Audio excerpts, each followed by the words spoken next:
जय हिंद दोस्तों, मैं सुभाष कुमार आप सभी को अपने YouTube चैनल चंपारण क्लासेस पे हार्दिक स्वागत है। और आज बड़े ही खुशी की बात है कि हमारे डिपार्टमेंट जूनियर एग्जीक्यूटिव एसएनटी के वेटिंग लिस्ट आ गई है, जिसमें 46 कैंडिडेट सेलेक्ट हुए हैं। आप सभी 46 कैंडिडेट को हार्दिक बधाई और वेरी कंग्रेचुलेट।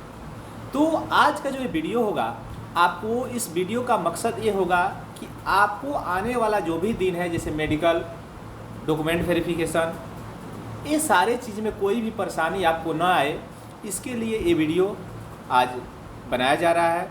तो आप इस वीडियो को पूरा देखें। और चलिए तो हम शुरू करते हैं। तो डॉक्यूमेंट वेरिफिकेशन शेड्यूल क्या है? तो डॉक्यूमेंट वेरिफिकेशन जो शेड्यूल है यह है आपको जूनियर एग्जीक्यूटिव एसएनटी के फर्स्ट वेटिंग लिस्ट है। मे भी इसमें से कुछ लोग एब्सेंट होते हैं, तो सेकेंड भी वेटिंग लिस्ट आने की पूरी चांसेज है। तो इसमें बहुत सारे लोग हैं। ये सारे लोग का नाम तो बहुत खूबसूरत है, बहुत ही मेहनती लोग हैं। इनको फिर पुनः लाख बधाई और लाख धन्यवाद। एडीएफसी के अंदर आए और फिर अपना भविष्य को उज्जवल करें। तो हम आज का जो ये है, इसमें कह रहा है document verification schedule for the post of the junior executive SNT from the waiting list. और ये विज्ञापन संख्या 04/2021 है। तो इसमें लगभग टोटल जो है कैंडिडेट जो है कौशल कुमार, अर्जुन जी, सुरेंद्र जी, कुमार सोनू, गोपाल जी, बहुत सारे लोग हैं, बहुत सारे भाई हैं, बहुत सारे भ्राता मित्र हैं जिनकी सिलेक्शन हुई है। आपको फिर से पुनः सारे 46 के 46 मेंबर को लाख धन्यवाद। और फिर आप वीडियो को हम स्टार्ट करते हैं। जो इसका मुख्य मकसद और मुद्दा है कि ये वीडियो से क्या आपको फ़ायदा होगा। ये वीडियो जो है आपको इसलिए बनाया जा रहा है कि आपको वेरिफिकेशन में क्या क्या होती है, मेडिकल में क्या होती है। तो आज का वीडियो वेरिफिकेशन पे होगा, नेक्स्ट वीडियो आपको मेडिकल पे बनाया जाएगा।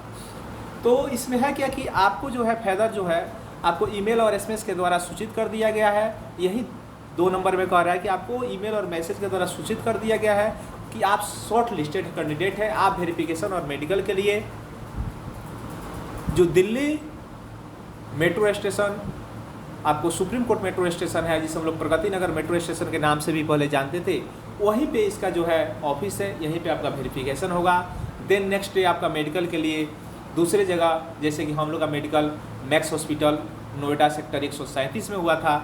तो इसमें क्या है, आपको करना क्या, डॉक्यूमेंट क्या लाना है। तो देखिए 4 नंबर जो इसमें दिया है, आपको इसको पढ़िए। कह रहा है the candidate must be the document in the original along with the 1 set of the duly self attested. यानी कह रहा है कि आपको क्या करना है, ओरिजिनल लेके आना है और उसका एक कॉपी क्या करना है, सेल्फ अटेस्टेड करा लेना है। लेकिन आप क्या कीजिएगा, 2 से 3 कॉपी आप अपने पास यदि रखते हैं तो अच्छी बात है। 2 से 3 सेट जरूर रखिएगा ताकि आपको कोई प्रॉब्लम ना हो। और ओरिजिनल डॉक्यूमेंट के साथ आपको यहाँ आना है। और जो इसमें होगा क्या कि डॉक्यूमेंट वेरिफिकेशन के बाद मेडिकल एग्ज़ाम भी होगी। तो मेडिकल एग्ज़ाम जो होगा वो आपको नेक्स्ट डे कनेक्ट किया जाएगा, कि आपको नेक्स्ट डे कहीं भेजा जाएगा। जब आप डॉक्यूमेंट वेरिफिकेशन में पास हो जाते हैं तो आपको मेडिकल एग्ज़ाम के लिए भेजा जाता है। और वहाँ भी जब आप पास हो जाते हैं तो क्या किया जाता है, तब आपको देखिए क्या है, क्लियर ने करा है, clearing the document verification and the medical exam will give on the right to be the consider for. मतलब आपको क्या है कि आपको कंसीडर किया जा रहा है कि आप जो है अपॉइंटमेंट के लिए कंसीडर हो गए हैं। आपकी अपॉइंटमेंट लेटर आपके यहाँ जा सकती है यदि दोनों एग्ज़ाम आप पास कर जाते हैं तो। ठीक। और नेक्स्ट जो होगा इसमें नेक्स्ट ये है कि आपको अगला चीज़ है कि अब इसमें है दस्तावेज सत्यापन के लिए प्रस्तुत किए जाने वाले दस्तावेज का चेकलिस्ट है। क्या है, चेकलिस्ट। इस लिस्ट को आप पढ़ लीजिएगा। और इस लिस्ट में हम मोटा मोटी कुछ चीज़ें जो है जो ज़रूरी है वो आपको हम बता दे रहे हैं। जैसे 1 नंबर है, हम पूरे को नहीं पढ़ेंगे क्योंकि हम लोग इसको पढ़ के बहुत बारीकी से सारे काम को करके और फिर हम लोग ट्रेनिंग सेंटर STTC गाजियाबाद में ले रहे हैं। तो आपको हम जल्दी से ब्रीफिंग के रूप में बता दे रहे हैं। तो इसमें पहला जो कह रहा है वो जन्म तिथि प्रमाण पत्र के बारे में कह रहा है कि आपको जन्म तिथि यानी डेट ऑफ बर्थ सर्टिफिकेट या मैट्रिकुलेशन के जो प्रमाण पत्र है वो होना चाहिए। उसका एक मूल प्रमाण पत्र यानी ओरिजिनल और उसका सत्यापित कॉपी आपको लेके आना है। हर बार हम नहीं बताएंगे, हर में जितने भी डॉक्यूमेंट है उसका मूल प्रमाण पत्र यानी ओरिजिनल और उसका वेरिफिकेशन वाला जो है वो दोनों को क्या करना है, लेके आना है। 2 नंबर जो है इसका यह कह रहा है आयु में छूट, यानी आप उम्र में यदि छूट लेना चाहते हैं, यदि आप SC है, ST है, OBC है, उसके बाद भूतपूर्व सैनिक है या आप दिव्यांग है, तो आपको क्या करना होगा, उसके लिए सर्टिफिकेट जो होती है, जैसे SC ST के लिए आपको सर्टिफिकेट होती है, आपको उसको SC ST की कास्ट सर्टिफिकेट जमा करना होगा। OBC के लिए जो होता है नॉन क्रिमिनल सर्टिफिकेट जो होता है NCL जिसे हम बोलते हैं, उसको जमा करना होगा। 3 नंबर में इसी तरह की बात होती है कि 3 नंबर में क्या करना है। तो 3 नंबर जो है ये कह रहा है का सक्षम पदाधिकारी, क्या कह रहा है, जो भी सक्षम पदाधिकारी हैं उनके द्वारा, जैसे सक्षम पदाधिकारी द्वारा जाति के लिए अनुसूचित जनजाति, अत्यंत पिछड़ा वर्ग, और इसके अलावा आपको जैसे आपको EWS में जो आते हैं 10% जनरल लोग, उनको भी क्या करना है, सर्टिफिकेट जमा करना है। तो कब का करना है यह बात आप देख लीजिए ध्यान से। कह रहा है कि 2021-22 का होना चाहिए या 22-23 का होना चाहिए, यानी जब फॉर्म आप फिलअप किए थे उस समय का भी हो सकता है। ध्यान दीजिए, जब फॉर्म फिलअप किए थे उस समय का भी हो सकता है, या अभी आप प्रेजेंट में 1 मंथ आपके पास समय है, आप अभी भी बनवा लीजिएगा तो वो भी आपको वैलिड है, कोई डाउट नहीं। एक में कह रहा है, देखिए कम में आपको क्या कह रहा है, यहाँ कम में कह रहा है 1/4 यानी 1 अप्रैल 2021 से लेके 31 मार्च 2022 तक हो, वो भी चलेगा। और उसके बाद कह रहा है 1/4/2022 से लेके अभी रिजल्ट आपका जिस दिन तक वेरिफिकेशन है, कह रहा है तारीख सत्यापन के तारीख के बीच जब भी जारी किया गया हो, वो दोनों आपको कंसीडर किए जाएंगे, उस दोनों में कोई आपत्ति नहीं है। आप दोनों लेके आइए या कोई एक लेके आइए।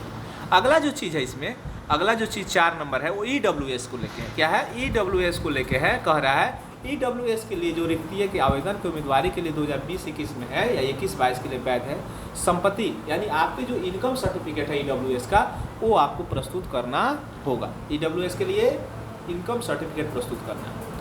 5 नंबर में जो है यह इम्पोर्टेंट है और ज़रूरी है। इसमें 5 नंबर में क्या है, आपको 5 नंबर में कह रहा है मैट्रिक हाई स्कूल, क्या कर रहा है, मैट्रिक हाई स्कूल 12वीं के मार्कशीट, क्या कर रहा है, देखिए आपको सर्टिफिकेट और मार्कशीट दोनों आपको जमा करना है, यानी दोनों के ओरिजिनल और मूल प्रमाण पत्र आपको स्वप्रमाणित होनी चाहिए।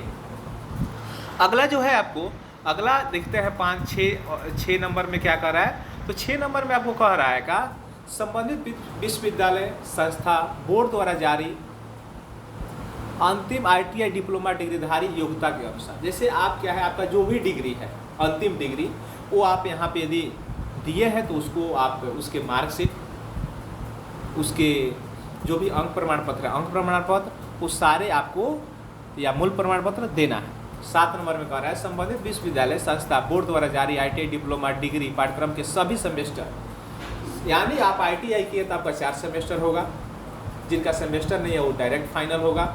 तो चारों सेमेस्टर के फर्स्ट सेकंड थर्ड के मार्कशीट और जो एक उसका चारों के मिलके एक आपको फाइनल मार्कशीट बनता है, वो 5 मार्कशीट आपको देने होंगे। यदि आप सेमेस्टर नहीं है तो जो आपको 1 या 2 मिलते हैं वही देंगे, और यदि उसके अलावा भी यदि आप स्टेट से है तो आपको 1 ही मिलता है, यदि NCVT से है तो आपको 4 लगभग सेमेस्टर वाली होती है।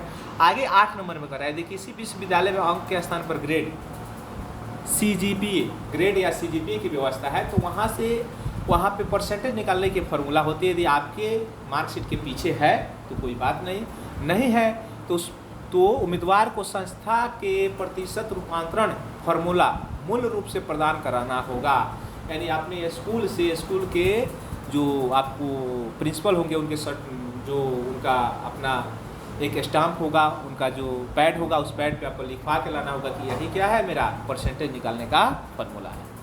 अगला है डिग्री प्रमाण पत्र के विशेषता का स्पष्ट उल्लेख किया गया हो, जैसे कि मान के चलिए आप ITI किए, आप इलेक्ट्रॉनिक्स से कर लिए, मैकेनिकल इलेक्ट्रॉनिक्स, कोई मैकेनिकल रेडियो TV से कर लिया, तो ये बात उस पर स्पष्ट होनी चाहिए ऊपर में कि मेरा जो व्यवसाय या ट्रेड है ये फलाना है, यानी मैकेनिकल इलेक्ट्रॉनिक्स है, मैकेनिकल रेडियो TV है, तो ये बात आपको स्पष्ट होनी चाहिए। यदि नहीं लिखा हुआ है तो आपको उसे भी प्रिंसिपल के पैड पे लिखवा के लेके आना होगा कि मैं इस व्यवसाय में उत्तीर्ण हूँ।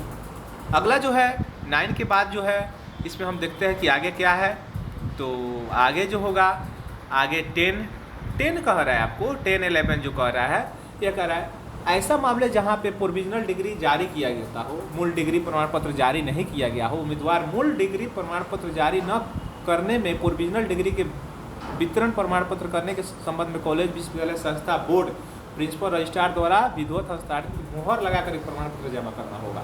इसका मीनिंग समझिए। मेरे जो बैच में थे लगभग बहुत सारे 10 से 15 स्टूडेंट ऐसे थे जिनका उनके पास नहीं था, यानी वो SCVT से किए हुए थे। तो SCVT ITI में होती क्या है कि आपको प्रोविजनल को ही दे के ओरिजिनल नहीं दी जाती है। तो उन्होंने क्या किया कि अपने ITI के प्रिंसिपल के पैड पे लिखवाया कि ये जो सर्टिफिकेट है प्रोविजनल, यही मेरा मूल रूप से मिला हुआ ओरिजिनल सर्टिफिकेट है, अतः इसे आप मान्य वैध करार दे।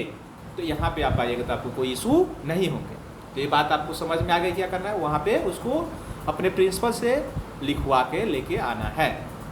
अगला है शिक्षा योग्यता प्रमाण पत्र मूल या प्रोविजनल में जारी किया गया, जो 11 नंबर जारी किया होना चाहिए। यदि इन प्रमाण पत्रों को करने की जो तिथि है आवश्यक योग्यता प्राप्त करने के लिए विज्ञापन की निर्धारित महत्वपूर्ण तिथि के बाद की है। जैसे कि क्या है, हमने विज्ञापन के बाद कोई यदि डिग्री प्राप्त की है तो उस डिग्री में यदि रिजल्ट आ गया है और डिग्री बाद में आया तो कोई बात नहीं, लेकिन यदि आपने क्या किया गलती से फॉर्म भर दिया और डिग्री और आपका रिजल्ट बाद में आया है तो उसमें आपको प्रॉब्लम हो सकती है।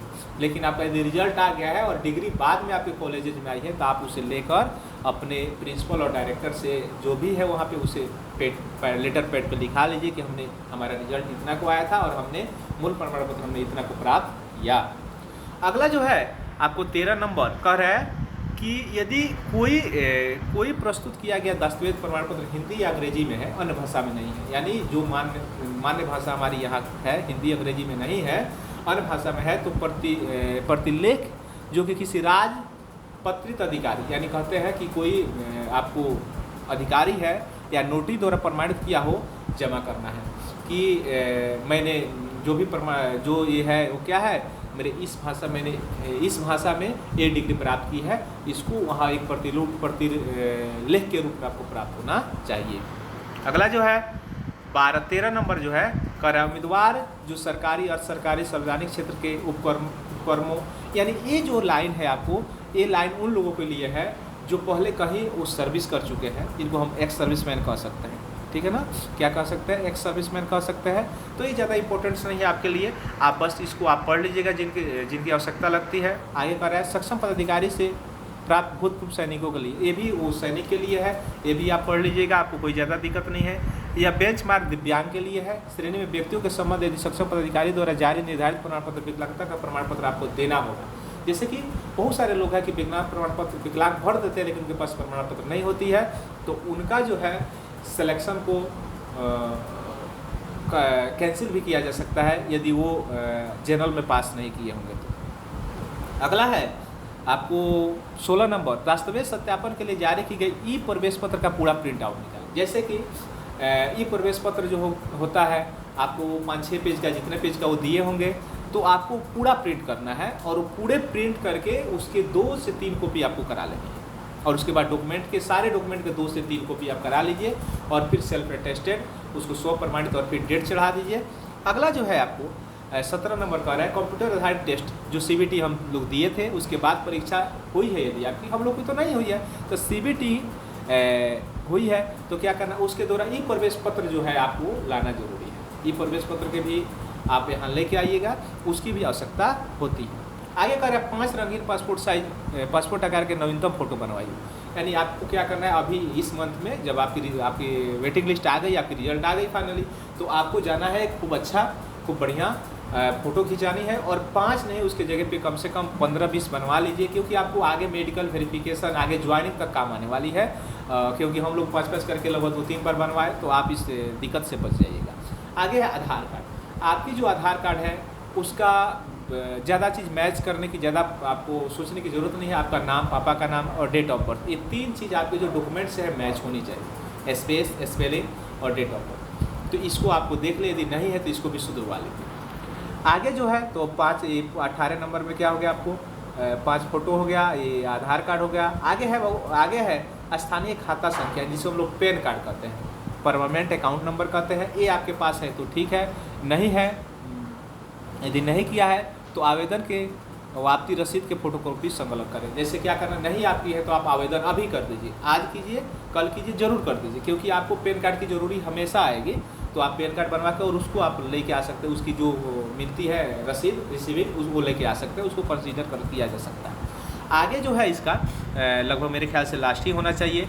और देखते हैं आगे जो है इसका 21 नंबर में, या 21 नंबर में देखिए क्या दिया हुआ है, लास्ट ही है और लास्ट है, तो इसमें हम देखते हैं क्या दिया हुआ है। कह रहा है निर्देशित अनुसार कोई अन्य प्रमाण पत्र, जैसे आपको यदि लगता है कि कोई अन्य प्रमाण पत्र भी नोटिफिकेशन में दिया हुआ है, उसको हम पढ़े हुए, तो आप उसे भी अपने साथ लेके आए, क्योंकि 1-2 सर्टिफिकेट से आपकी कैरी में कोई ज़्यादा वेटेबल नहीं हो पाएगा, और यहाँ 1-2 से आपको कोई प्रॉब्लम क्रिएट होती है तो फिर आप यहाँ से जा नहीं पाएंगे, तो आप उसको लेके आए। तो आज ये वीडियो आपको वेरिफिकेशन पे रहा, और आप अपना वेरिफिकेशन बढ़िया से कराइए। मेरी आप सबों के साथ स्नेह और प्यार बना हुआ है। अगला जो वीडियो होगा या मेडिकल पे होगा कि मेडिकल में क्या क्या नेक्स्ट डे ही वेरिफिकेशन के नेक्स्ट डे जो मेडिकल होगा उसमें क्या क्या होगा, उसके बारे में आपको विशेष सारे साक्ष्य, जो मेरा मेडिकल हुआ था उसके सारे साक्ष्य हैं, उस साक्ष्य के साथ हम वीडियो आपको अपलोड करेंगे, आपको वीडियो देंगे। तो आज का वीडियो कैसा लगा आप ज़रूर कमेंट बॉक्स में टाइप कीजिए, और एक मेरा टेलीग्राम चैनल है, उसका लिंक मैं इस पर डाल दूँगा, तो वहाँ से आपको जो भी प्रॉब्लम होती है आप हमसे मैसेज करके पुनः जुड़ सकते हैं, और कोई भी प्रॉब्लम हो तो आप हमसे डायरेक्ट मैसेज से बात कर सकते हैं। डायरेक्ट हमारे टेलीग्राम चैनल पे आप मैसेज कीजिए कि हमें ये प्रॉब्लम हो रही है, हम डायरेक्ट आपको फ़ोन से कंसल्ट करेंगे। तो तब तक के लिए धन्यवाद। जय हिंद, जय भारत। फिर मिलते हैं नेक्स्ट वीडियो में।